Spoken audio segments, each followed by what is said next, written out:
Hey guys, welcome back to the Pathshala. अपन लोग कर रहे हैं मेंस का बैच। मेंस के बैच में आज मैं आप लोगों के लिए लेके आया हूँ पैराजम्बल की सीरीज़ में अगला लेक्चर। आज के लेक्चर में हम डिस्कस करने वाले 2016 का पेपर। 2016 का पेपर आप में से बहुत सारे बच्चों ने सॉल्व किया होगा, लेकिन आप एक बात समझिए कि जो मैं आपको सिखा रहा हूँ वो सिखा रहा हूँ एग्ज़ाम में सॉल्व करने का सही अप्रोच क्या होना चाहिए, जिससे आप कम समय में पैराजम्बल को सॉल्व कर पाएंगे और 100% एक्यूरेसी के साथ सॉल्व कर पाएंगे।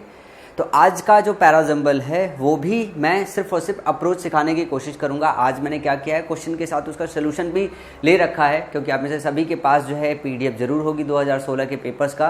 तो मैं यहाँ सिर्फ और सिर्फ जो आपके बीच में डिस्कस करने आया हूँ वो आया हूँ कि पैराजम्बल को सॉल्व किस अप्रोच से करना है, ताकि कम समय में जो है ज़्यादा क्वेश्चन आप सॉल्व कर पाओ। एक्यूरेसी क्वेश्चन को सॉल्व करने की ज़्यादा होनी चाहिए। तो चलिए बगैर देर किए हुए आज के लेक्चर की तरफ मूव करते हैं। पहला क्वेश्चन है आपके स्क्रीन के सामने, करेक्ट ऑप्शन भी दिया हुआ है।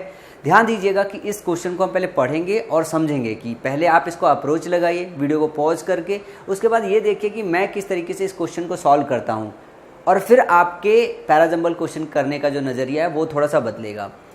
जैसे स्टेटमेंट है आपका, information technology recent development, these changes are attributed to the internet, website, email and fax.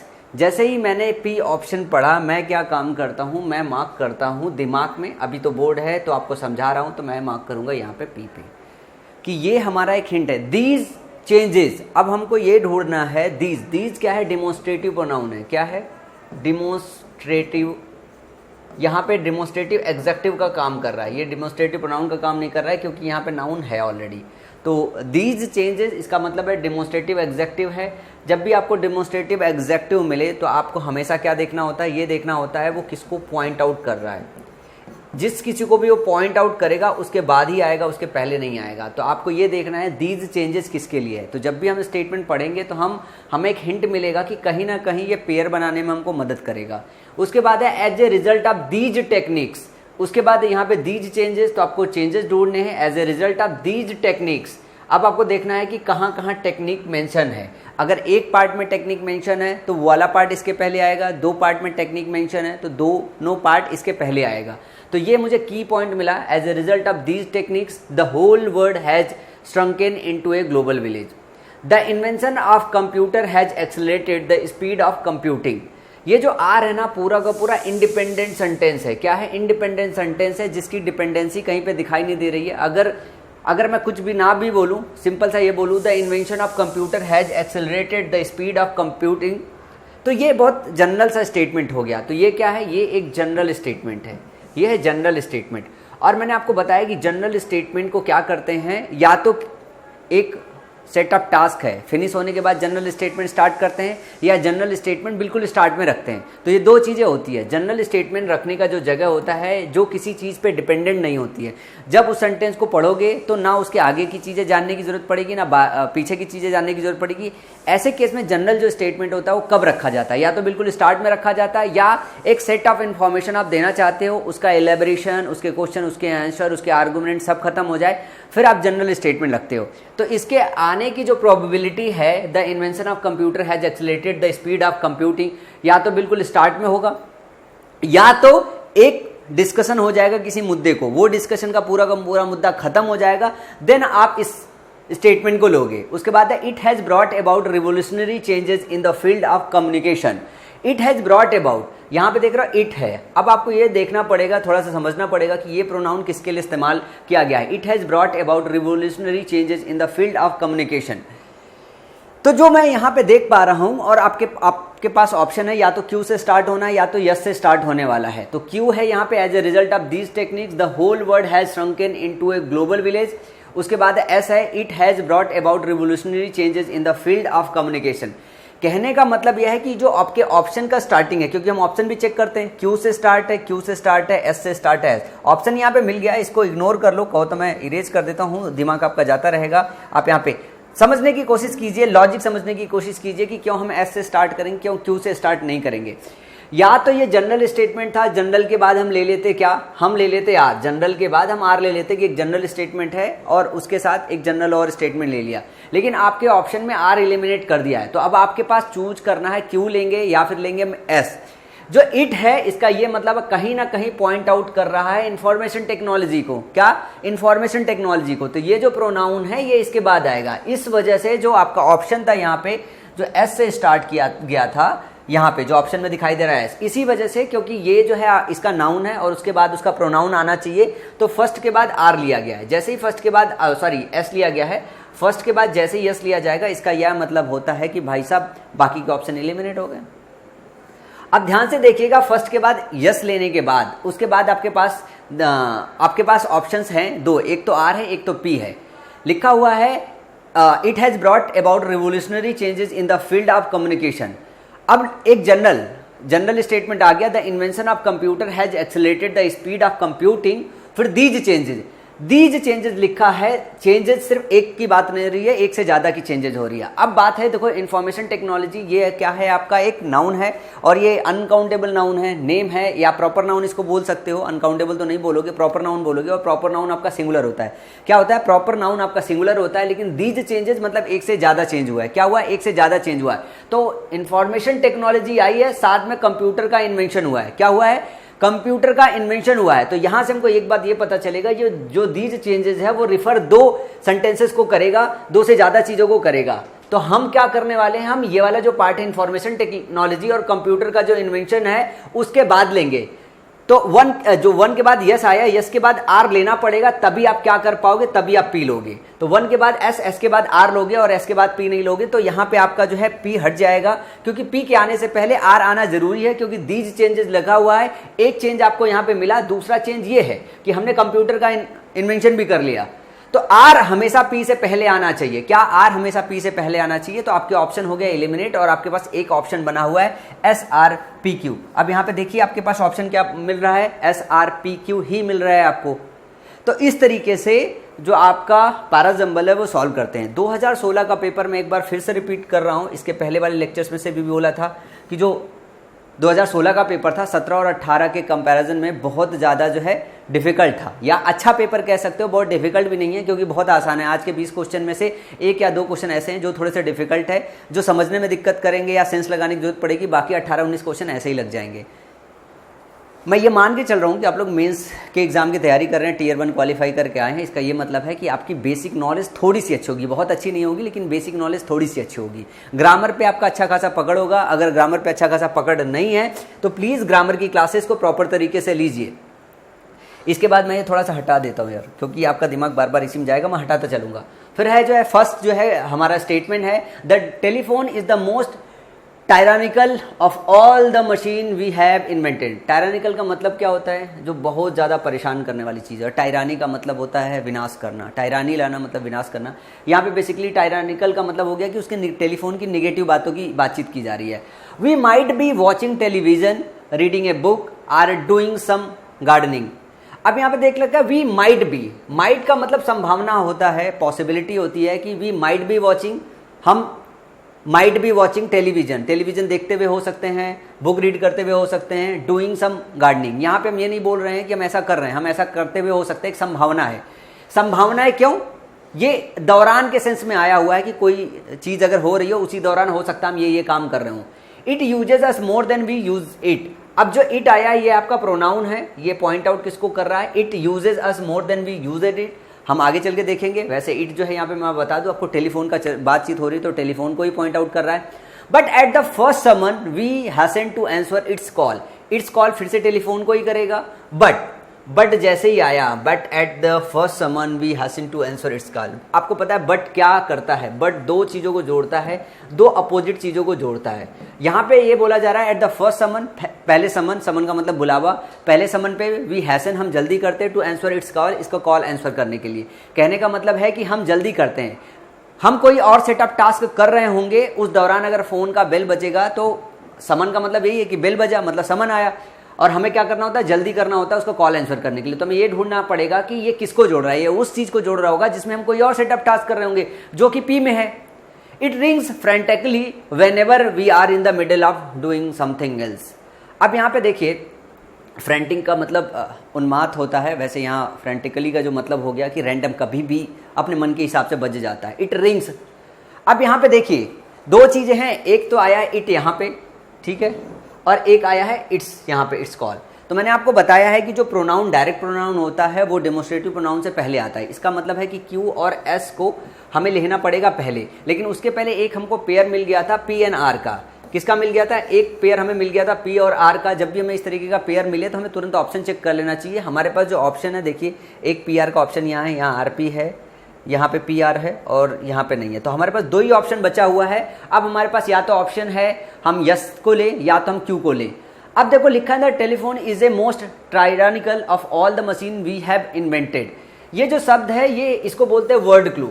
टायरानी, किस तरीके की टायरानी है ये, उसके बाद ये बताया गया टायरानी है, उसके बाद क्यू और एस है। इट रिंग्स, वो मतलब एक बैगी रिंग होने लगता है whenever we are in the middle of doing something, हम कुछ भी कर रहे हो।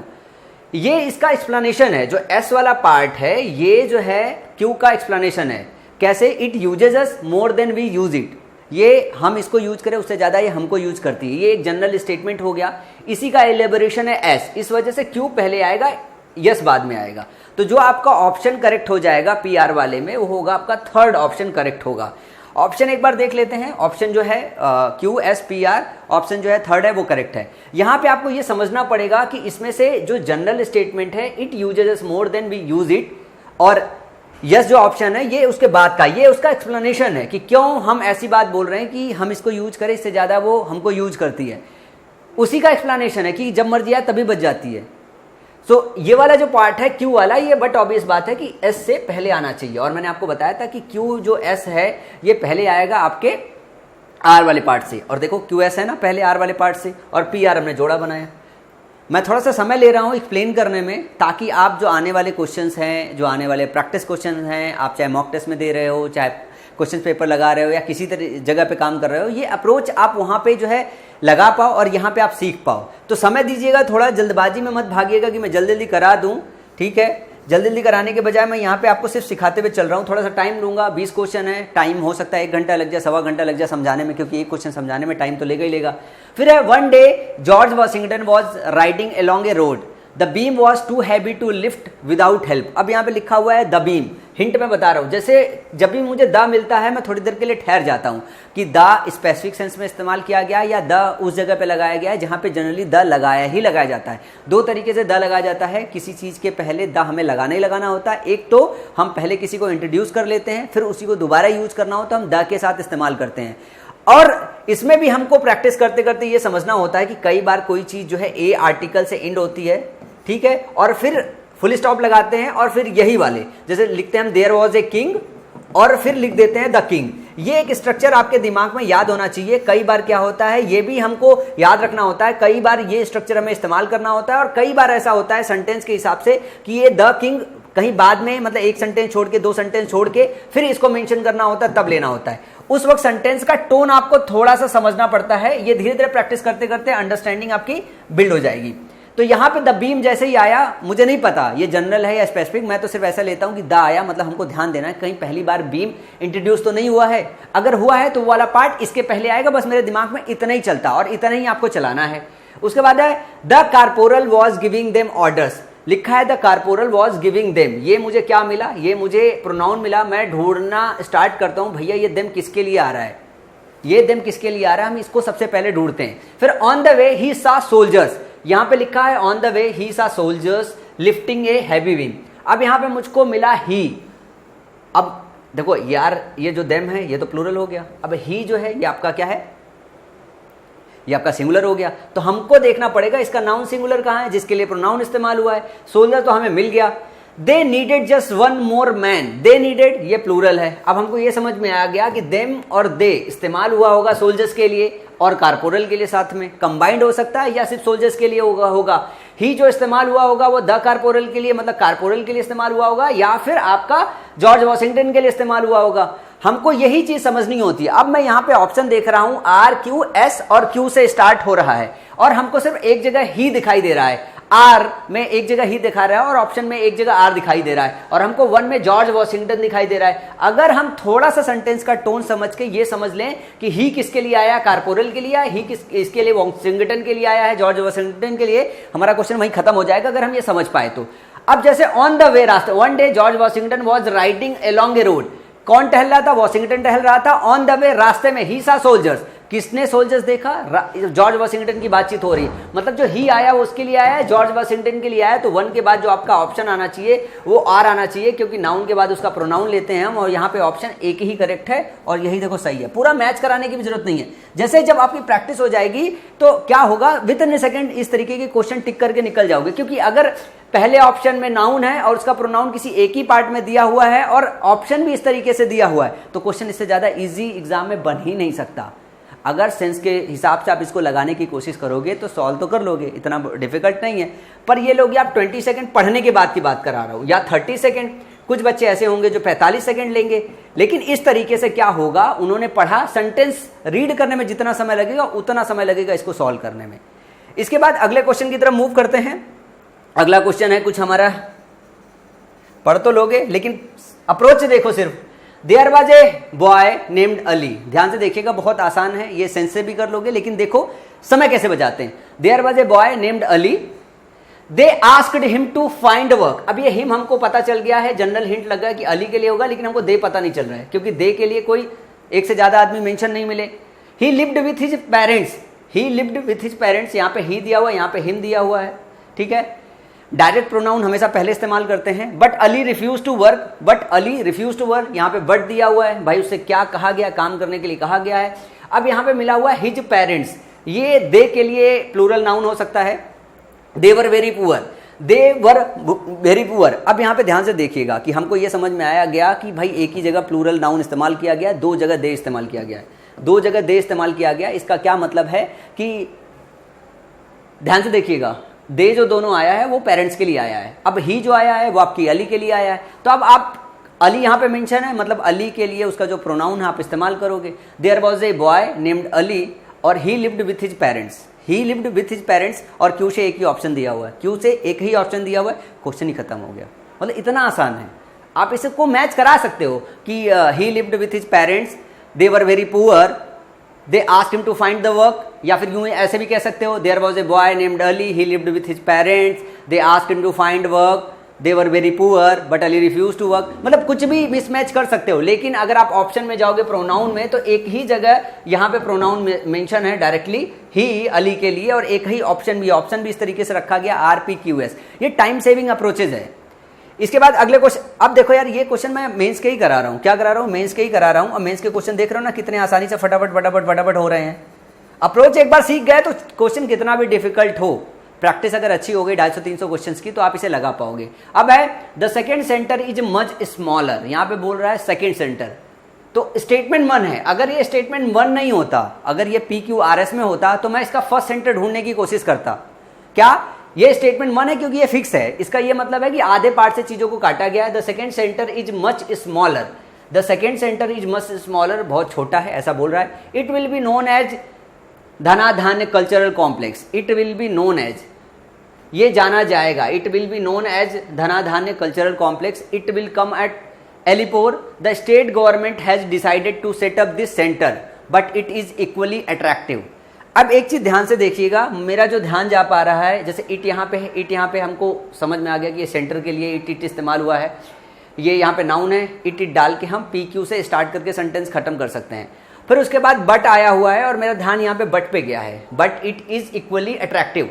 अब यहाँ पे इट है, यहाँ पे इट है और यहाँ पे भी इट है, डायरेक्ट इट है, तो तीनों एक साथ हम ले सकते हैं। उसके बाद general the state government has decided to set up this centre, तो मैं ऑप्शन देखता हूं PRQS। कहने का मतलब है कि 1 के बाद अगर तीनों में से मैं ये पिक कर पाऊं कि कौन सा इट 1 के बाद आएगा, तो शायद आपका क्वेश्चन सॉल्व हो जाएगा। सो इन दोनों को देखते हुए मेरे को समझ में बिल्कुल नहीं आता। तीसरे में मुझे एक और एक्स्ट्रा हिंट दिखाई देता है, बट। अगर मैं ये देख लूं कि जो बट है वो किसको ज्वाइन कर रहा है, किसके साथ पेयर बना रहा है, तो हमारा क्वेश्चन आसान हो जाएगा। लिखा हुआ है but it is equally attractive, कि ये इक्वली अट्रैक्टिव है। यहां पे इसके विषय में इट तो इस्तेमाल है भाई सब सेकंड सेंटर के लिए। यहां पे बात है पॉजिटिव चीज की, क्या है, यहां पे बात है पॉजिटिव चीज की, क्योंकि अट्रैक्टिव जो वर्ड है ये गुड सेंस वाला वर्ड है, गुड वर्ड है, ये पॉजिटिव वर्ड है। बट दो अपोजिट चीजों को जोड़ता है, मतलब आपको निगेटिव वर्ड ढूंढना है। अगर आप पूरा का पूरा सेंटेंस PQR पढ़ गए हैं तो आपको पता है कि ना इसमें कोई निगेटिव बात है, ना इसमें कोई निगेटिव बात है, ना इसमें कोई निगेटिव बात है। निगेटिव बात सिर्फ और सिर्फ 1 में है।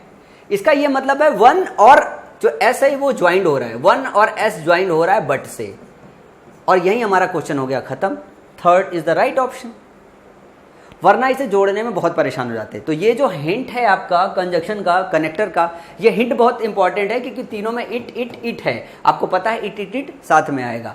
इसके बाद अगले क्वेश्चन की तरफ चलेंगे और देखिएगा है भी यही, अभी मैंने इरेज किया था। इसके बाद अगले क्वेश्चन की तरफ चलेंगे, एक बार इसको इरेज कर देते हैं फटाफट फटाफट फटाफट, ताकि समझ में ना आए। मतलब ऑप्शन देखने के बाद ना सॉल्व करने का मन नहीं करता, लेकिन अप्रोच लगाते हैं। अप्रोच लगाते हैं, Siem Reap is a small town near the temple of Angkor Wat. there are some fine examples of Khmer and French. There are किस विषय में बात हो रही है पहले तो ये देखिएगा। There are some fine examples of Khmer and French। अब हम बात कर रहे हैं Siem Reap is small town near the temple of Angkor Wat। तो there are, अब हम स्मॉल टाउन पे ही चर्चा कर रहे हैं। There Siem Reap is a small town, ये नाम है और ये स्मॉल टाउन सैम रिप की बात है। There are some fine examples of Khmer and French। There are some fine, अब देयर किसको पॉइंट आउट करना है ये आपको समझना, एक हिंट है। The town is charming and worth exploring. The town is charming worth exploring. आपके पास ऑप्शन देखो QPRS है। मैंने अभी आपको एक चीज बोली थी, पहले तो RS भी पढ़ लेते हैं। In Angkor Wat you will find more than 1000 stone monuments and temples. Nowadays visitors are using it as a base for visits to nearby temples. यहाँ पे देख रखे हैं nowadays visitors are using it. आजकल जो है क्या करते हैं, विजिटर्स यूज कर रहे हैं बेस की तरह से, ताकि वो नियर बाई टेम्पल्स को विजिट कर सके। तो यहाँ पे इट हिंट है, लेकिन एक हिंट जो मुझे सबसे ज्यादा लग रहा है, जो PQRS ऑप्शन को देख के लग रहा है कि अगर हम पहले के बाद का ऑप्शन अगर फाइंड आउट कर ले, पहले के बाद का अगर ऑप्शन फाइंड आउट कर ले कि कौन सा है, तो हमारा क्वेश्चन खत्म हो जाएगा। मैंने अभी आपको एक चीज बोला है कि हम कई बार क्या कहते हैं, लिखते हैं there was a king, there was a king, और उसके बाद फिर इस किंग के विषय में डिटेल देना चालू करते हैं। एक मैंने जनरल स्टेटमेंट बोल दिया देयर वाज अ किंग, अब फिर मैं किंग को लेके स्टेटमेंट लिखना चालू कर देता हूं। तो इसमें ये वाला हिंट बहुत काम आएगा। Siem Reap is a small town near the temple of Angkor Wat. The town is, small town है, यहां पे ए से इंट्रोड्यूस किया गया है, ए स्मॉल टाउन, और फिर लिखा गया the town is charming and worth exploring, कि जो टाउन है वो चार्मिंग और वर्थ एक्सप्लोर है। ये जनरल स्टेटमेंट है, ये स्पेसिफिक स्टेटमेंट है, टाउन को लेके ही है। तो जब भी देयर वाज ए किंग आए और द किंग का सेंस आए कि the king have done something, तो ये वाला सेंस हमेशा याद रखिएगा। जब ए से इंट्रोड्यूस हो और उसके बाद इमीडिएटली आपको हमेशा चेक करना होगा कि क्या रिदम सही से बैठ रहा है, कि द लगा के सेम चीज को दोबारा से स्टेटमेंट एलोबरेशन में जा रहा है। तो ये जनरल, ये स्पेसिफिक, जनरल से स्पेसिफिक जा रही है, जनरल है स्पेसिफिक। तो पैराजंबल में या पैराग्राफ में हम जनरल से स्पेसिफिक जाते हैं, जनरल से स्पेसिफिक। एक तो हैंग करने लगा, स्पेसिफिक जाते हैं, जनरल से स्पेसिफिक जाते हैं। तो ये जो पार्ट है आपका, यहाँ फर्स्ट के बाद आपको मिल जाएगा क्यू और आपका ऑप्शन हो जाएगा सही। अगर इसके अलावा अगर ये सेंस आप मैच नहीं कर पाए पढ़ने के बाद, मतलब इसमें आपको 60% के आसपास इसका जो है सेंस भी समझ में आना चाहिए। अगर 60% अगर इन स्टेटमेंट का मतलब समझ में नहीं आ रहा है तो आप क्वेश्चन को सॉल्व नहीं कर पाओगे, क्योंकि इसमें बहुत ज़्यादा अदर हिंट नहीं है, लेकिन ये हिंट काफ़ी है आपको। The town is charming and worth exploring. इसके बाद अगले क्वेश्चन की तरफ चलते हैं। क्वेश्चन बहुत ईजी है, कहने का मतलब ये है कि आपको ये समझना पड़ेगा कि आपको सॉल्व कैसे करना होता है। अब ये जैसे क्वेश्चन है, ये क्वेश्चन मेरे हिसाब से आसान भी है और डिफिकल्ट भी है, क्योंकि ये डरावना क्वेश्चन है। जब भी हम एग्जाम सेंटर पे पहुंचते हैं और इस तरीके का लंबा चौड़ा, अभी जैसे छोटा छोटा लाइन हो और डिफिकल्ट भी हो तो पता नहीं चलता, लगता है कि हम सही करके आए हैं। और इस तरीके के जब होता है तो देख के ही डर के मारे, मतलब कहते हैं ना डर इंसान का सबसे बड़ा दुश्मन है, तो डर के मारे हम जैसे क्वेश्चन को छोड़ देते हैं या गलत करके चले आते हैं। अब इसे पढ़ते हैं और हम देखते हैं कि क्या कोई इस तरीके का हिंट है जो स्पेसिफिक मैं अभी तक सिखाते हुए आ रहा हूँ, इस क्वेश्चन में लगा सकते हैं। The North Eastern region presents a diverse system of habitats ranging from tropical rainforest to alpine meadows। ये नॉर्थ ईस्ट रीजन की बात हो रही है। एक बात समझिएगा कि जो मैंने अभी तक आपको दिखाया, सबसे पहले नाउन प्रोनाउन, डेमोस्ट्रेटिव एग्जेक्टिव ढूंढते हैं, आर्टिकल ए एन और द ढूंढते हैं, ठीक है। वही इसमें ढूंढने की कोशिश करो और उसी से कोरिलेट करने की कोशिश करो। मैं आपके सामने एक्सप्लेन कर रहा हूँ, आप खुद से भी इसे ट्राई करते रहो, मैं साइड हट के कर रहा हूँ ताकि आप इस क्वेश्चन को बेहतर तरीके से कर पाएं। In eastern Himalayas the rainfall ranges from 125 to 300 centimetres, in Assam from 178 to 305 centimetres. The temperature in the region varies with location, elevation, topography, rainfall and humidity. The uneven distribution affect the region in two opposite ways, floods and droughts. It is largely a humid tropical region with two periods of rainfall. The winter rains come from the west and the summer rains are brought by the monsoon winds. मैं इसको पढ़ रहा हूँ तो कहने का मतलब है जनरल इन्फॉर्मेशन दी गई है साउथ ईस्ट रीजन के विषय में. इसमें भी जनरल इन्फॉर्मेशन दी गई है, कोई आर्टिकल, कोई डिमोस्ट्रेटिव प्रोनाउन कुछ मदद नहीं कर रहा है, इसमें भी कुछ मदद नहीं कर रहा है. लेकिन जैसे हम एस पे पहुंचते हैं दिया है मदद. और ऑप्शन देखो पी, क्यू, आर और एस. और इट इस्तेमाल हुआ है नॉर्थ ईस्टर्न रीजन के लिए. एक ही जो है आपका क्या दिया हुआ है, एक ही प्रोनाउन दिया है, वो भी प्रोनाउन का नाउन फर्स्ट पार्ट में है. मतलब पहले के बाद आपका क्या आ गया, पहले के बाद आपका एस आ गया. क्वेश्चन देख रहे हो, आसान हो गया. और पहले के बाद एस सेकंड में है. और ऑप्शन देखो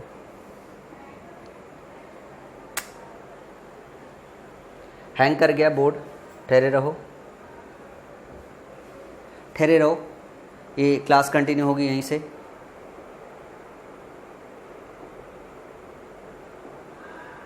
हाँ आ गया. अब यहाँ पे देख रहे हैं 1 के बाद एस आ रहा है, एस पी आर क्यू. अब देख रहे हैं इतना बड़ा क्वेश्चन और विद इन अ सेकेंड जवाब. डरना नहीं होता है एग्जाम में, आपको यहाँ पे प्रैक्टिस अच्छी करनी होती है. देखो पैराजंबल थोड़ा डिफिकल्ट होता है. अगर आप चाहते हो 100% स्कोर करना तो आपको बहुत समझदारी के साथ ये काम करना होगा, ये प्रैक्टिस करनी होगी. तो जल्दी जल्दी वीडियो को छोड़ के भागो नहीं, आप मेरे साथ बने रहो. मैं आपको बहुत कुछ आपके मेंस के पेपर में सिखाऊंगा. जो आपके जो टीचर्स हैं जिनसे आपने कभी भी पढ़ा होगा, या एसएससी के फील्ड में जो टीचर्स पढ़ाते हैं बहुत अच्छे अच्छे टीचर्स हैं, लेकिन उनको लिटरली ये पता नहीं है कि वो किस तरीके से आपको क्या चीज़ें रिप्रेजेंट करें ताकि आप जो है उसे पढ़ पाओ. क्योंकि मोस्ट ऑफ द लोग उसमें ऐसे हैं जो बहुत आउटडेटेड हो गए हैं, ज़्यादातर उनकी एज हो गई है और इससे पढ़ाते पढ़ाते एक्सपीरियंस हो गया है, लेकिन उनको अभी ये नहीं पता है कि कंटेंट को किस तरीके से आप तक पहुंचाना है, क्या राइटफुल कंटेंट है, क्या स्ट्रेटजी में बदलाव करना है. हर चीज़ में इनोवेशन होता है, तो पैराजंबल में भी इनोवेशन हो रखा है. ये इनोवेशन मैंने नहीं किया है, मैंने इसका रिप्रेजेंटेशन थोड़ा स्ट्रांग बनाने की कोशिश की है. ये पहले से ही इंटरनेट की दुनिया में प्रेजेंट है, मैंने उसे प्रॉपर तरीके से कंपाइल किया है और ग्रामर पढ़ाने के नज़रियों को देखते हुए थोड़ा इन डेप्थ में घुसा हूँ, जिससे मुझे थोड़ी और मदद मिल पा रही है चीज़ों को ढूंढने और देखने में. आज की जो इस वीडियो का है अपने दोस्तों के पास शेयर ज़रूर कीजिएगा. इसके पहले या इसके बाद की वीडियोस कभी मत शेयर कीजिए. पहले की नहीं किया है तो कोई बात नहीं, इसके बाद की भी नहीं करना हो तो कभी भी मत कीजिएगा. लेकिन आज की वीडियो मेंस वाले बच्चों के लिए बहुत ज़रूरी है, क्योंकि आज मैं थोड़ा स्लो भी पढ़ा रहा हूँ और आपको बहुत कुछ सिखा के भी जाऊँगा, क्योंकि क्वेश्चन में बहुत सारी ऐसी चीज़ें हैं. फटाफट चलिए क्वेश्चन देखते हैं अगला वाला. On vacation in Tangier Morocco. देखो being a UP board student, कई बार हमारा प्रोनाउंसिएशन भी बहुत ख़राब होता है. कई बार जब हमें नए शब्द मिलते हैं तो हम पढ़ भी नहीं पाते हैं एग्जाम सेंटर पे. मैंने क्या सीखा है, मैंने एक चीज़ पढ़ते पढ़ते ये सीखा है. ऑन वेकेशन इन, जैसे मैं इन देखता हूँ तो मैं इसको कैसे लेता हूँ, ये प्रीपोजिशन है, प्रीपोजिशन के बाद ऑब्जेक्ट आएगा, दिस इज नाउन. टैंजियर एक प्लेस है मोरक्को में, मोरक्को देख के समझ में आ जाता है प्लेस का नाम है. इन के बाद क्या आएगा, इनके बाद आएगा जो है आपका ऑब्जेक्ट आएगा, जो होगा आपका नाउन या प्रोनाउन, या मिल गया हमको प्रोनाउन या फिर नाउन. तो ये मिला हमारा नाउन, ये मिला हमारा नाउन. हम इसको सिंपल सा ऐसे ही समझ के चलते हैं. My friend and I sat down at a street cafe. जैसे ही मैं यहाँ पे पहुँचता हूँ मैं देखता हूँ कि माई फ्रेंड और आई को जोड़ा गया है, तो इसको भी मैं दिमाग में पॉइंट आउट कर लेता हूँ कि क्या ये भी एक हिंट हो सकता है. अगर मुझे कोई प्रोनाउन प्लूरल मिल जाए तो हो सकता है वो प्रोनाउन इसके लिए आया हो. हम इसके साथ पेयर बना सकते हैं.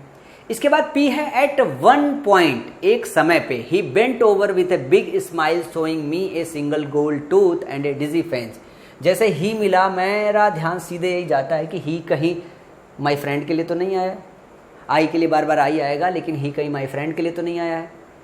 फिर उसके बाद हम क्यू में पहुंचते हैं. Soon I felt the presence of someone. जैसे ही हमने ये देखा समवन तो मेरे दिमाग में तुरंत क्लिक हो जाता है, सेंस में जाने की कोशिश करता हूँ, ये ही समवन के लिए तो नहीं आया है. तो हमारे पास दो ऑप्शन हो गया, माई फ्रेंड के लिए, समवन के लिए. Standing along side me but this one would not बच. ये जो दिस वन है वो साफ साफ ये पता चल गया कि ये दिस वन भाई साहब ये इसके लिए आया है, समवन के लिए आया है. और फिर हम जैसे ही यस पढ़ते हैं, we had been cautioned about beggars and told to ignore them. ये एक प्रोनाउन मिल गया प्लूरल, और जो हमने पहला स्टेटमेंट पढ़ा था वन, वहाँ पे यहाँ पे अगर हमने थोड़ा सा फोकस कर लिया था कि इसके लिए कोई प्लूरल प्रोनाउन मिल जाएगा, क्योंकि किसी और में मिला नहीं, यही मिला है, तो हम तुरंत पेयर बना देंगे. तो हमने वन के साथ तुरंत एस का पेयर बना दिया. अब वन के साथ एस का पेयर बनाया, इसका मतलब है दो ऑप्शन इग्नोर कर दिया हमने. इसके बाद आपके पास 2 ऑप्शन मिला, तो एग्जामिनर ने आपका काम आसान कर दिया कि एस के बाद आपका क्यू ही आएगा। क्यू हो गया soon I felt the presence of someone standing along side me. S में क्या लिखा था, we had been cautioned about. मैं यहाँ पे एक चीज और आपको सिखाना चाहूंगा थोड़ा ग्रामर में घुस के। हैड बीन का इस्तेमाल जो होता है वो होता है आपका परफेक्ट कंटिन्यूअस टेंस में, और परफेक्ट कंटिन्यूअस टेंस के लिए समय मेंशन होना जरूरी है, और यहाँ समय मेंशन नहीं है। इसका ये मतलब है कि भाई पैसिव वॉइस में भी इसका इस्तेमाल करते हैं। किसका इस्तेमाल करते हैं, पैसिव वॉइस में।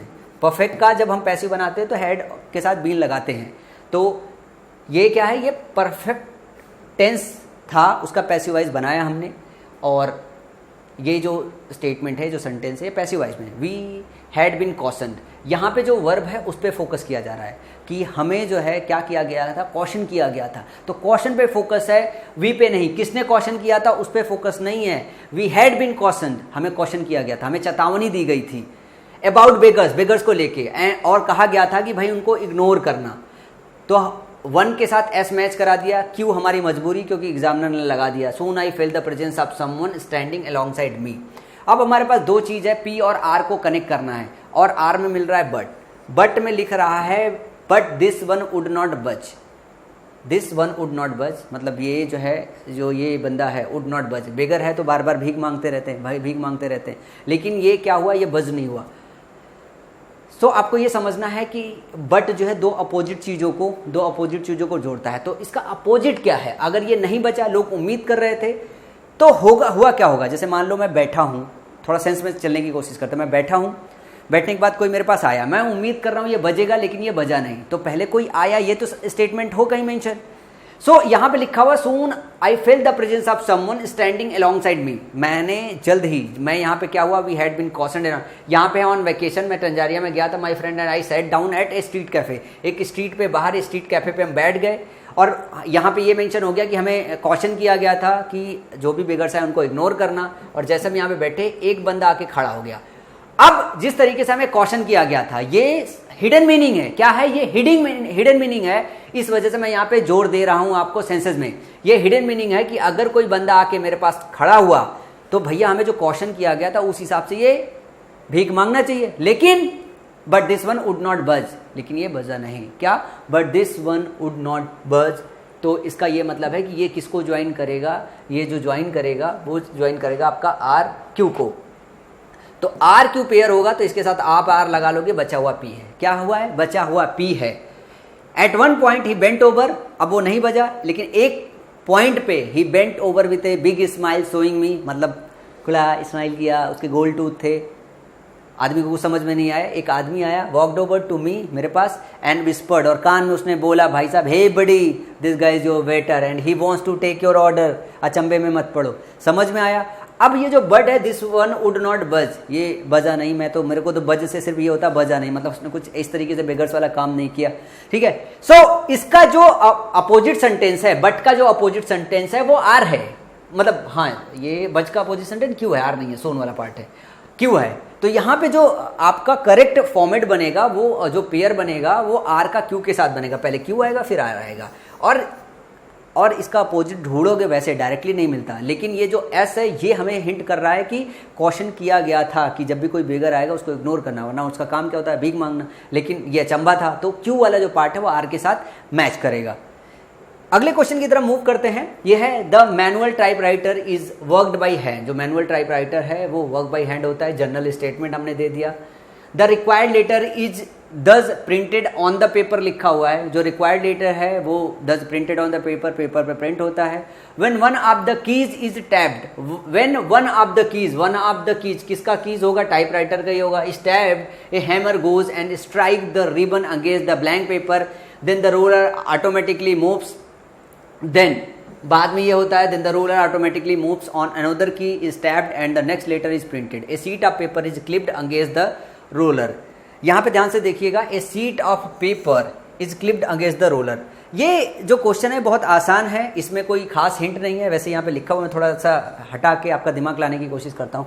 देखो एक चीज इसको समझो कि इसमें क्या है कि जो टास्क हो रहा है इसका एक हायरार्की, एक सीक्वेंस है कि कौन चीज पहले होगी, कौन चीज बाद में होगी।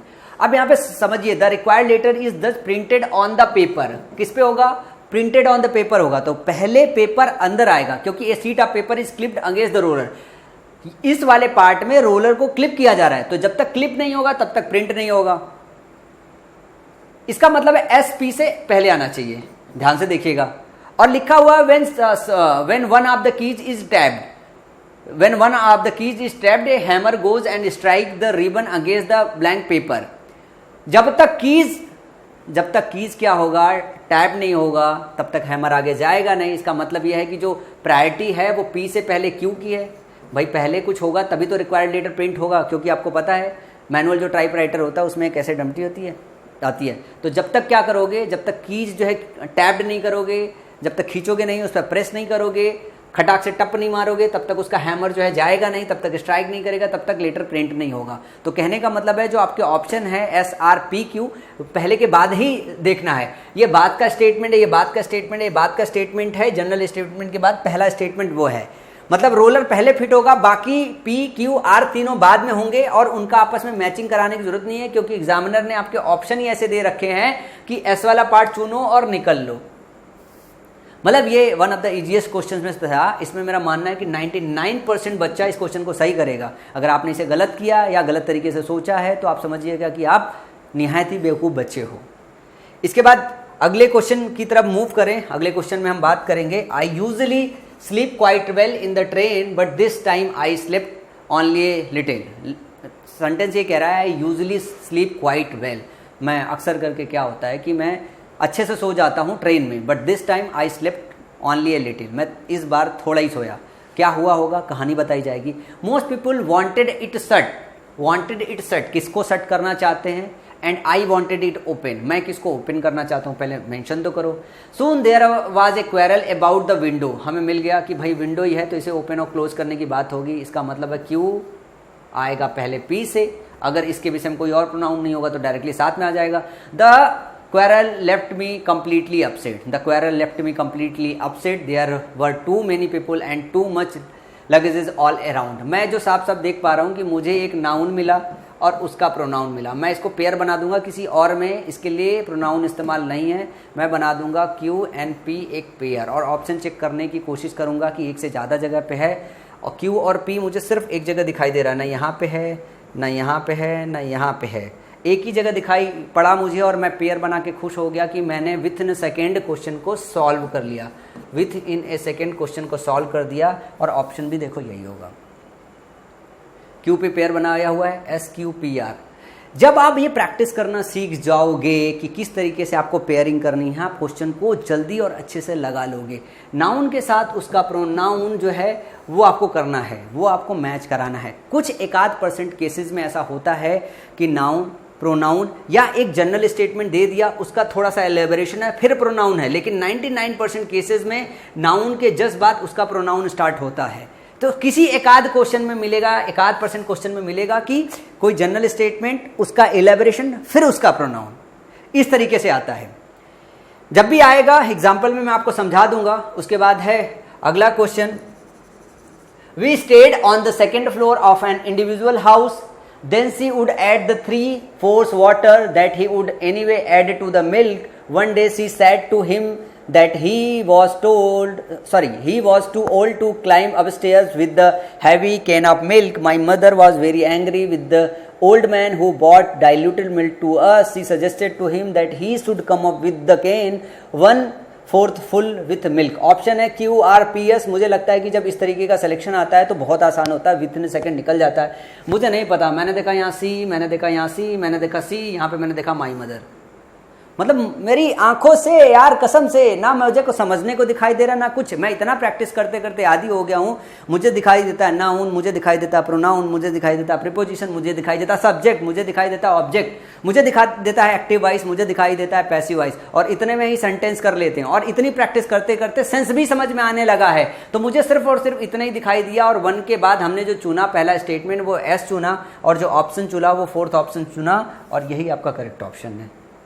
1 के अलावा, सॉरी, R में दिया हुआ है, S में नहीं, R में दिया हुआ है। मैं वही कहूँ, गलत कैसे हो सकता है, 1 के बाद R है, R में दिया हुआ माई मदर, ये गलती से S में हो गया। तो ये आपका जो R है वो दूसरा वाला पार्ट है, ये करेक्ट होगा। जल्दबाजी में इस तरीके का क्वेश्चन सॉल्व कर लेने के बाद भी हम एग्जाम सेंटर पे गलती करते हैं। आपको ये वाला एरर भी कम करना है। मेरा मानना है कि हर बच्चा जो टॉप करने के अलावा अगर मैं बात करूं, जो बिल्कुल टॉपर होता है 100% स्कोर करता है, उसके अलावा जितना भी बच्चा होता है एक दो क्वेश्चन वो जनरल मिस्टेक से गलत कर क्वेश्चन पूरा सॉल्व करता है, ऑप्शन गलत टिक करके आता है, जो चीज़ मेरे पास अभी अभी यहाँ पे हुई, ये चीज़ भी अवॉइड करनी है आपको।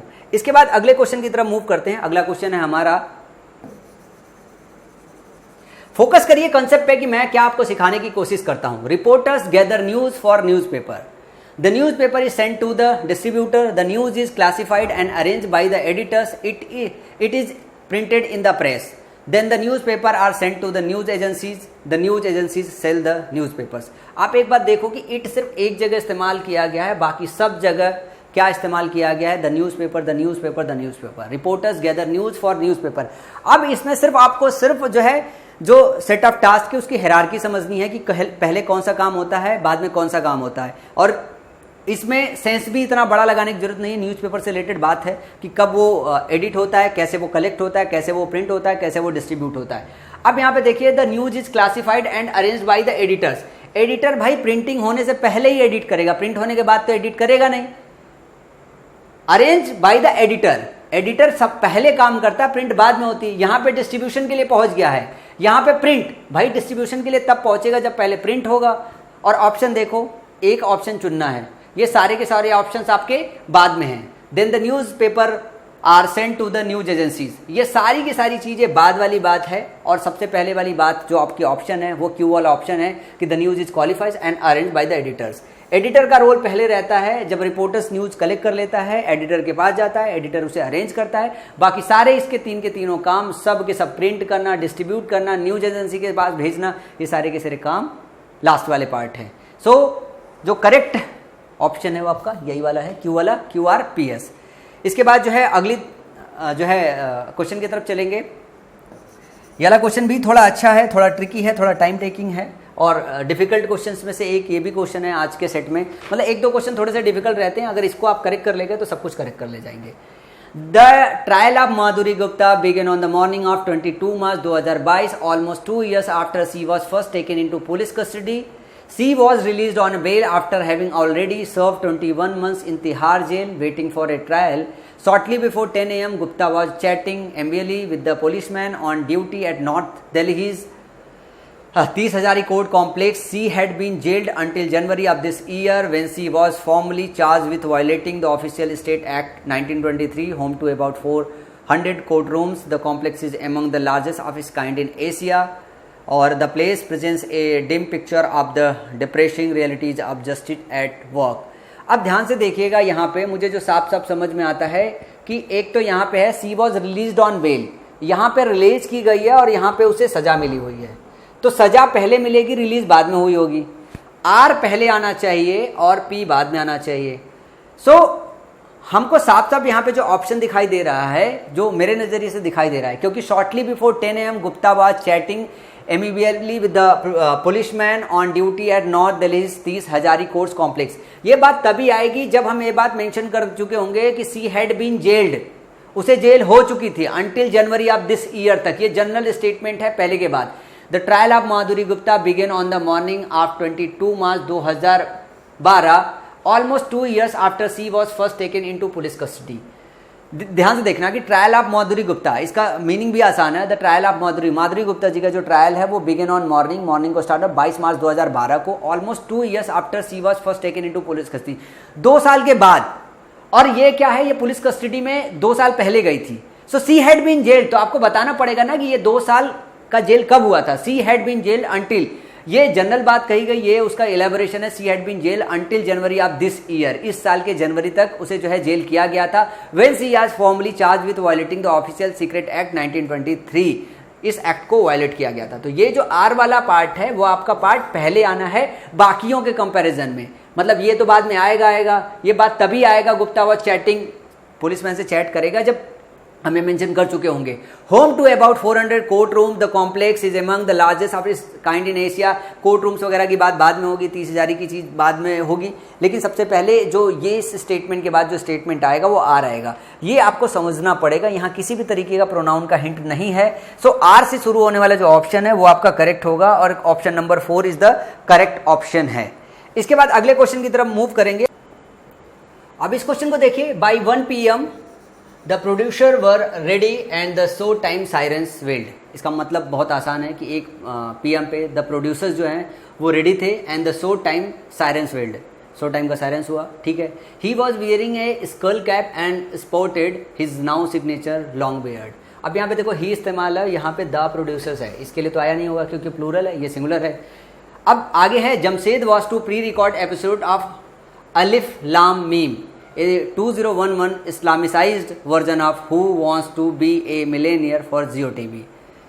सो जमशेद यहाँ पे जैसे ही दिखाई दिया हमें समझ में आया कि जमशेद के लिए ही इस्तेमाल हुआ होगा। फिर Junaid Jamshed made his entrance, जैसे लिखा हुआ जुनैद जमशेद, तो हमें एक रूल याद आ गया तुरंत कि जब भी कोई फुल नेम इस्तेमाल हो और फिर उसका एब्रीविएशन इस्तेमाल हो तो पहले फुल नेम आता है फिर एब्रीविएशन आता है। और हमको पता है कि जो स्ट्रक्चर होता है वो नाउन, प्रोनाउन और हॉल्ट, फिर नाउन, फिर प्रोनाउन, ऐसे करके इस्तेमाल होता है स्ट्रक्चर। तो यहाँ पे जो हमें साफ साफ दिखाई दे रहा है कि हमारा जो आर है वो पहले आना चाहिए, पी एन क्यू दोनों बाद में आना चाहिए। आर पहले आना चाहिए, पी और क्यू बाद में आना चाहिए, इतना मुझे हिंट लग जाता है। यहाँ पे आर नहीं पहले, यहाँ पे आर पहले, पी और क्यू दोनों बात है, यहाँ पे नहीं है और यहाँ पे भी नहीं है, तो हमने ये एलिमिनेट कर दिया, ये एलिमिनेट कर दिया, ये एलिमिनेट कर दिया। बस इतना हिंट पता चला कि ये जो जमशेद है वो बाद में आएगा, जो ये ही है ये भी बाद में आएगा, आर जो है ये पी से पहले आएगा, आर ये जो है क्यू से पहले आएगा। मैं यहाँ पे पेयर नहीं बना पाया लेकिन इतना हिंट निकाल पाया कि आर पी से पहले आएगा, आर क्यू से। पी से पहले आने का रीज़न ये है क्योंकि ये इसका नाउन है, ये प्रोनाउन है, ये फुल नेम है, ये एब्रीविएशन है, एक्रोनिम भी बोलते हैं इसको, ठीक है। तो एक्रोनिम हमेशा बाद में, एब्रीविएशन हमेशा बाद में आता है, जो शॉर्ट फॉर्म है वो बाद में आता है, फुल फॉर्म जो है वो पहले आता है। फुल नेम पहले आएगा, शॉर्ट नेम बाद में आएगा अगर सेम नेम की बात किया जाए तो। आर क्यू और पी से पहले आएगा, इसी से हमने 3 पार्ट एलिमिनेट कर दिए। तो ये भी एक इंपॉर्टेंट ट्रिक है, एक इंपॉर्टेंट चीज है। एक तो रूल आपने सीखा कि फुल नेम पहले, शॉर्ट नेम बाद में। मनमोहन सिंह और मिस्टर मनमोहन में मनमोहन सिंह पहले आएगा, मिस्टर मनमोहन बाद में आएगा। सोनिया गांधी, मिस्टर सोनिया गांधी, वैसे सोनिया गांधी, मिस्टर सोनिया गांधी में मिस्टर सोनिया गांधी रेस्पेक्ट के साथ लगाया जाता है। इसमें हम ये बोलते हैं कि मिस्ट्रेस गांधी या सोनिया गांधी में पहले क्या आएगा, सोनिया गांधी पहले आएगा, मिस्ट्रेस गांधी बाद में आएगा। इसके बाद अगले क्वेश्चन की तरफ मूव करेंगे और ये क्वेश्चन है हमारा when he was a little. आगे के क्वेश्चन आसान है। When he was a little boy he lived on a farm in the country, he used to feed the chicken in the morning, after lunch it was too hot to work for or play. अब देखो यहाँ पे morning की बात है, यहाँ पे lunch की बात है। It was his grandfather's vegetable farm, और जैसे मैं यहाँ पे देखता हूँ इट, मुझे समझ में आता है भाई इसका प्रोनाउन ढूंढो, मतलब ये प्रोनाउन इसका नाउन ढूंढो, काम हो गया हमारा। Then he played in the field until noon, then he played in the field until noon, noon तक खेलता है। यहाँ पे जो आपका लंच होता है वो नून और नून के बाद होता है, 2-2:30 बजे के आसपास का समय लंच लेते हैं। ये मॉर्निंग, ये नून, ये आफ्टरनून। तो हमको साफ साफ ये तो दिखाई दे गया कि हमारा पहले पी आएगा, देन हमारा एस आएगा, देन हमारा क्या आना चाहिए, क्यू आना चाहिए। और इट जो दिया हुआ है, इट का जो है वो फॉर्म के लिए आया हुआ है, और इट का फॉर्म से कोरिलेट करोगे तो आर आपका पहले आ जाएगा, और क्यू एस पी, मतलब आप ना बगैर उसके आसानी से चला पाओगे। मॉर्निंग ये नून से पहले का, नून तक का समय और नून के बाद, तो समय की हायरार्की जो है जैसे ही लगाओगे, क्रोनोलॉजी जिसको बोलते हैं, क्रोनोलॉजी एक रूल आता है सॉल्व करने का, यही क्रोनोलॉजी है कि अगर आपको कुछ वर्ड्स ऐसे मिल जाते हैं जो वर्ड्स आपको ये बताते थे ये काम पहले होना चाहिए, ये उसके बाद, ये उसके बाद, तो यहाँ पे मॉर्निंग, मॉर्निंग के बाद, और मतलब मॉर्निंग तक, ये मतलब नून तक, मॉर्निंग के बाद से लेके नून तक, और ये नून के बाद लंच की बात हो रही है। और इट जो है इसको रिप्रेजेंट कर रहा है, तो हम यहाँ से आर पहले लेंगे और पी क्यू एस, देखो सीक्वेंस भी सही से बैठ रहा है, आर पी क्यू एस यही ऑप्शन होना चाहिए, और यही है, देख भी रखा था, are P S Q, R P S Q है, कुछ गलत तो नहीं कर रहे नीचे, अच्छा सॉरी नीचे है, ऑप्शन सही है। जल्दी में एक ही ऑप्शन लगा मुझे, आर से नीचे भी, आर से यहाँ पे पी एस क्यू, हमने क्या मिलाया था, पी पहले लिया था, फिर एस लिया था, फिर क्यू लिया था। हाँ ये वाला पार्ट है, नीचे वाला चौथा, गलत मत कीजिएगा। ये वाली गलती इसके पहले वाले क्वेश्चन में एक्सप्लेन की है कि अपन लोग करते हैं, सब मैच करा गए उसके बाद गलत कर देते हैं।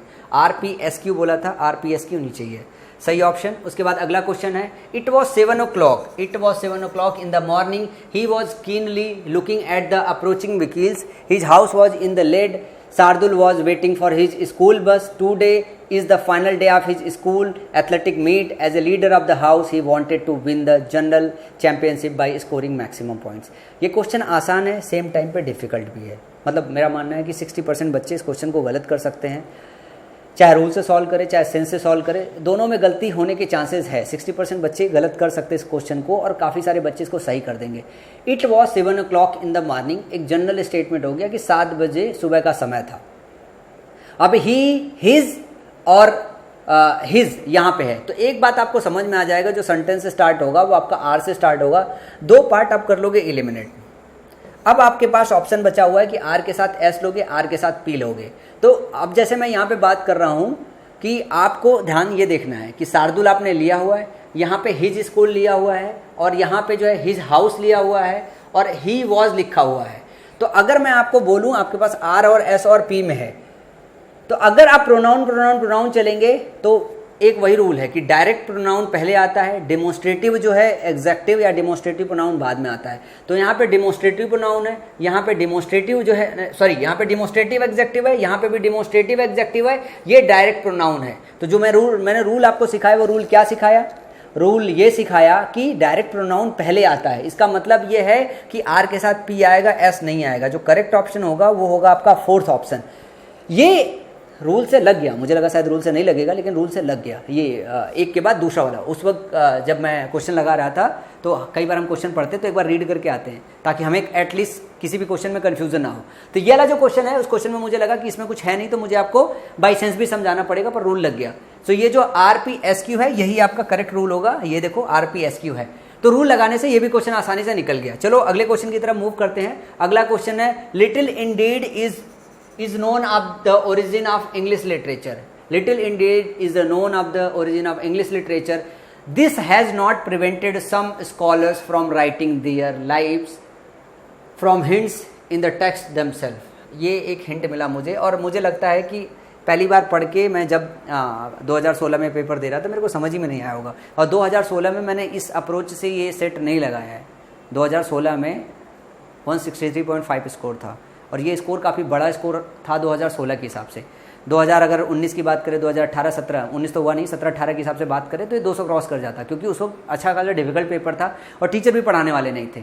तो इस तरीके से हम सॉल्व भी नहीं करते थे. इस तरीके जो हम उस टाइम पे सॉल्व करते थे वो सेंस के हिसाब से सॉल्व करते थे. पर बाद में धीरे धीरे मुझे लगा यार पैराजम्बल बहुत आसान है, तो पढ़ाने के लिए बहुत सारे एनिमेशन करने पड़ते हैं. तो this has not prevented some scholars. Sense भी ले लेते हैं एक बार. दिस हमें पॉइंट आउट कर रहा है कि दिस किसके लिए इस्तेमाल हुआ है, वो हमें ढूंढना है कौन सा इसका नाउन है, क्योंकि दिस यहाँ पे प्रोनाउन का काम कर रहा है. ये डिमोस्ट्रेटिव एग्जेक्टिव का काम नहीं कर रहा है, क्योंकि दिस के बाद कोई नाउन नहीं है. This has not prevented some scholars from writing. इस चीज ने प्रिवेंट नहीं किया स्कॉलर्स को राइटिंग के लिए their lives from hints in the texts themself. So far as poets are concerned, again little or nothing is known beyond the names of two of them. So far as the poets are concerned, we can be certain that poetry made its appearance long before the first prose was written down. We can be certain, हम certain हो सकते हैं. एक general statement यहाँ पे दिया गया, ध्यान से देखिएगा, एक जनरल स्टेटमेंट दिया गया. Critics have also relied on scanty contemporary references and also a mass of conjecture that cannot be described as intelligent. यहाँ पे आप ऑप्शन पे देखिएगा PPS और R लिखा है. जब मैंने पहला लेक्चर लिया था तो मैंने आपको बताया था कि एक हायरार्की आएगी, लाइक PPS और R है. तो हमें ज़्यादातर लगता है कि ये दोनों में से कोई एक ऑप्शन हो सकता है, लेकिन मैंने आपको बताया था ये दोनों होते ही नहीं है. जब या तो आएगा PQRS वाला, कोई एक पहचानना होता है, या तो 3P करके आएगा, तो इनमें से कोई ना कोई एक ऑप्शन होने की संभावना होती है, या इस तरीके का आएगा स्ट्रक्चर, चारों में यही होगा, या फिर इस तरीके का स्ट्रक्चर होता है जो अभी है RQ. तो ये दोनों के ना होने की प्रोबेबिलिटी सबसे ज़्यादा होती है. तो इसमें PP वाला जो ऑप्शन है, मैं पहले ही दिमाग में, मतलब इतनी प्रैक्टिस कर चुके हैं, मैं दिमाग बैठा लेता हूँ भाई PP वाला ऑप्शन नहीं है. अगर मुझे S या R से स्टेटमेंट स्टार्ट होता हुआ दिखेगा तो मैं उसी पे कॉन्सेंट्रेट करूंगा. तो मैं यहाँ पे ये देख रहा हूँ कि जो R है वो जनरल है और जो S है वो स्पेसिफिक है. Critics have also relied on, लिखा हुआ है also relied, critics have also relied on scientific contemporary references and also a mass of conjecture that cannot be described as intelligent. तो ये मुझे थोड़ा स्पेसिफिक लगा. और we can be certain that poetry made its appearance long before the first prose was written down. क्योंकि यहाँ पे हम पोएट्री की बात कर रहे हैं, पहले पोएट्री की बात करेंगे कि we can be certain that poetry made its appearance, की पोएट्री ने बहुत पहले ही अपीयरेंस अपना बना लिया, तभी तो हम पोएट्स की बात करेंगे। तो मुझे आर थोड़ा जनरल लगा और एस स्पेसिफिक लगा, तो मैं क्या काम करता हूँ एग्जाम में, मैं क्वेश्चन सॉल्व नहीं करता हूँ, मैं पी को पहले एलिमिनेट कर लेता हूँ और उसके बाद यहाँ से मैंने एस को एलिमिनेट कर दिया, बचा हुआ ऑप्शन है, टिक लगा दिया, ऑप्शन देखो। यही मेरा अप्रोच रहता है एग्जाम में। अब जब मैं कोई क्वेश्चन सॉल्व करता हूँ को पढ़ाने आने से पहले, तो मैं इसी तरीके का अप्रोच लगाता हूँ। लेकिन आप यहाँ से तो देखो दिस से काट लोगे कि नहीं आएगा, फिर क्यू भी काट लोगे so far as poets is concern, क्योंकि ये आना चाहिए। लेकिन इसमें और इसमें आपको समझना पड़ेगा कि आर पहले आएगा या एस पहले आएगा। पी में तो this has not prevented little Indeed is known of the origin of English literature, ये स्टेटमेंट है, इसके लिए दिस नहीं आया हुआ है, इसके लिए दिस नहीं आया हुआ है। दिस किसके लिए आया, ध्यान से देखिएगा कि so far as poets are concerned, again little और nothing is known beyond the names of the two of them, कि या तो कम या तो ना के बराबर उनके विषय में जो है जानकारी है, क्रिटिक्स ऐसा ऐसा कहते हैं। ये जो स्टेटमेंट है, ये स्टेटमेंट के लिए दिस आया है कि जो पोएट्स हैं, इतना उनके लिखने के बाद, इतना बेहतर लिखने के बाद उनको कोई लोग जानता नहीं है। ये क्या करते हैं, ये जो थॉट है, ये जो चीज़ें उसको प्रोवेंट नहीं किया। तो दिस यहाँ से पढ़ते पढ़ते ही पता चल जाएगा, दिस बाद में आएगा, दिस पहले नहीं आएगा, पी हम एलिमिनेट कर लेंगे। तो इस तरीके से एलिमिनेट करके आप क्वेश्चन को कर सकते हो। इसके बाद अगला क्वेश्चन है, a film director decided to make a romantic film. A long spell of audition was conducted to find a suitable heroine. Mr. Mohanlal was signed as the hero of the film. The director wanted a new face for the heroines of his film. Finally, he selected a young school girl for his film. जैसे ये finally शब्द आता है, मैं समझ जाता हूँ कि ये आखिरी में आने वाला पार्ट है, पहले तो नहीं आएगा। और यहाँ पे एक जनरल चीज़ हो गई कि a film director decided to make a romantic film, वो रोमांटिक फिल्म बनाना चाहता था। Mister Mohanlal was signed as the hero of the film, Mohanlal जो है डायरेक्टर की तरह जो है साइन हो गए। फिर उसके बाद क्या है, the director wanted a new face for the heroine of his film, a long spell of, वो हीरोइन जो है नया फेस चाहता था, हीरोइन चाहेगा तभी तो ऑडिशन करेगा। तो Q, then R, then P और then S. Q R P S कहीं पे मिल रहा है, Q R P S first option है जो करेक्ट है। ये बहुत आसान सा क्वेश्चन था और सेंस में भी बहुत आसानी से समझ में आ जाता है, किसी भी बच्चे को इसमें कोई प्रॉब्लम नहीं होगी। Rohit went to the airport to see off his friend. He explained that he had lost his bag in the crowd. Rohit asked him why he was worried and anxious. Just then a policeman was seen with a teenager who had a bag in his hand. The friend appeared worried and anxious about the something. यहाँ पे ध्यान देना कि he explained that he had lost his fan. He का मतलब ये हो गया रोहित ने उसके दोस्त की बातचीत हो रही है। अब यहाँ पे लिखा क्या, Rohit went to the airport to see off his friend और यहाँ पे his friend लिखा हुआ है। He explained that he had lost his bag. अब he मतलब पहले उसका फ्रेंड आएगा, बाद में पहले उसका नाम आएगा, इसका नाउन ढूंढो। Rohit asked him why he was, ही है यहाँ पे। Just then a policeman was seen with a teenager, ये जनरल स्टेटमेंट हो गया। जस्ट देन मतलब कुछ होने के बाद है। और the friend appeared, the friend appeared, S आपका क्या है, यस एक ऐसा चीज है जिसमें आपका नाउन है और ये इसमें क्या है, इसका प्रोनाउन है। यस पहले आना चाहिए, पी और क्यू बाद में आना चाहिए, तो पी क्यू वैसे ही काट दोगे और पी और क्यू आपने काटा है, ठीक है। अब आपके बाद एस और आर में बचा हुआ है। जस्ट देन आपको ये देखना है क्योंकि पी क्यू आर एस में पहला स्टेटमेंट ढूंढना है। Just then a policeman was seen with a teenager who had a bag in his hand, क्योंकि इसमें चोरी की बात हो रही है और बात हो रही है कि जस्ट देन जैसे कोई बात स्टेटमेंट कह रहा है, जस्ट देन तभी एक पुलिसमैन वॉज सीन, पुलिसमैन देखा गया विथ ए टीनेजर के साथ who had a bag in his hand. They told the policeman about their lost bag and claimed it, लोगों ने उसको बोला तो दे की बात दोनों की कंबाइंड आ गई। तो यहाँ से साफ साफ ये पता चल रहा भाई जस्ट देन आर वाला पार्ट भी आएगा नहीं, आएगा क्या आएगा, आएगा आपका एस वाला पार्ट पहले, जनरल स्टेटमेंट। तो S Q P R is the right option. ये मतलब ऐसा था कि आप सेंस से भी आसानी से कर जाते क्वेश्चन। इसके बाद है आई बोर्डेड ए बस, I boarded a bus from Tilak Nagar to the railway station. It was very embarrassing when people looked at me as if I was a fool. It was very embarrassing. ये it किसी ना किसी घटना के लिए हुई होगी तभी कोई एम्बेरसमेंट फील कर रहा है। स्टेटमेंट वन में ऐसी कोई बात नहीं हुई है कि कोई एम्बेरसमेंट वाली चीज़ की गई हो। आई बोर्डेड अ बस, मैं बोर्ड में चढ़ा from Tilak Nagar to the railway station. The conductor came and I asked for the ticket. I boarded a bus from Tilak Nagar to the railway station. The conductor came and I asked for a ticket. ये जो Q है option लग रहा है, आ सकता है। I was very happy to occupy a seat as I was sure that my journey will be comfortable. ये भी क्या है, एक जनरल सी बात है। अब इन दोनों में आपको हायरार्की सेट करनी है कि कौन सा पार्ट पहले होगा। I was very happy to occupy a seat, मैं बहुत खुश था जब आप चलती चलती गाड़ी में, बस में, ट्रेन में बैठ जाते हो और सीट मिल जाती है, तो सोचो स्माइल क्या है। तो पहले आप बैठते हो, फिर जो है टिकट के लिए कोई आता है कि पहले टिकट के लिए आ जाता है, फिर बैठते हो। बोर्डेड हो चुका है, बोर्डिंग हो चुकी है, चढ़ गया है, ठीक है। तो यहाँ पे क्या है, वो सीट लेगा पहले, फिर कंडक्टर उसके पास आएगा। He told me that I had boarded A wrong बस। कैसे कोई बताएगा रॉन्ग बस पे? पहले कोई किसी से टिकट पूछेगा तभी तो बताएगा, यहाँ की टिकट दे दो, तब उसको पता चलेगा भाई ये गाड़ी वहाँ नहीं जा रही है। सिंपल सा लॉजिक इसमें यही है। तो मुझे जो साफ साफ दिखाई दे रहा है, साफ साफ ये दिखाई दे रहा है कि भाई पी आना नहीं है और ऑप्शन है PSPR। तो जैसे ही मैं ये देखता हूँ, मैं तो पी वाले पार्ट ऐसे ही काट देता हूँ, इसमें भी देखना कट ही जाएगा। उसके बाद जो आपको दिखाई दे रहा है वो दिखाई दे रहा है यहाँ पे कंडक्टर। तो मुझे जो ये वाला स्टेटमेंट है, जो आर वाला स्टेटमेंट है, ये दिखाई दे रहा है पहले आएगा, और इसके बाद जो आपका स्टेटमेंट आना चाहिए वो क्यू आना चाहिए और स्टेटमेंट एस आना चाहिए। और इतनी सारी चीज़ें हो गई। जब ये पता चल गया, मुझे ये पता चला मैं गलत बस में चढ़ गया हूँ, तभी मैं एम्बैरेसमेंट फेल करूंगा। इसके बाद आपका पी पार्ट आना चाहिए। तो आर से स्टार्ट होने वाला RQSP, देखो सीक्वेंस भी यही है और आपका ऑप्शन भी यही करेक्ट है। ऑप्शन भी आपका यही करेक्ट है। और जो मैं लॉजिक बता रहा था कि जब भी दो वाला ये पार्ट हो, मैं दोनों पार्ट पे हटा ही देता हूँ, इनिशियली एलिमिनेट कर देता हूँ। और ये एक ट्रिक है, जरूरी नहीं ऐसा हो, लेकिन जो क्वेश्चन सेट होता है वो इसी माइंडसेट के साथ सेट होता है कि जब हम सिर्फ 2 रखते हैं, इसका मतलब वो 2 ऑप्शन नहीं चेक कराना चाहते हैं कोई और। जब हम 3 रखते हैं तो उसी में से एक ऑप्शन चेक कराना चाहते हैं, ताकि अलग अलग तरीके का ऑप्शन बना रहे हैं। तो ऑप्शन भी क्रैक करने के बहुत सारे तरीके होते हैं 100% स्कोर करने के लिए। पैराजम्बल मेरा मानना है कि 100% स्कोर किया जा सकता है। और ये रही पूरी की पूरी 20 क्वेश्चन। और जैसा कि मैंने आपको प्रैक्टिस कराया है, मुझे लगता है सिर्फ 1 या फिर 2 क्वेश्चन ऐसा रहा होगा जो आपको लगा होगा कि थोड़ा सा डिफिकल्ट है मेरे सॉल्व करने के बाद। वरना आप अपने से कोई सा भी क्वेश्चन पेपर उठा के देख लो और फिर देखो क्या इतनी आसानी से आप क्वेश्चन को लगा सकते हो।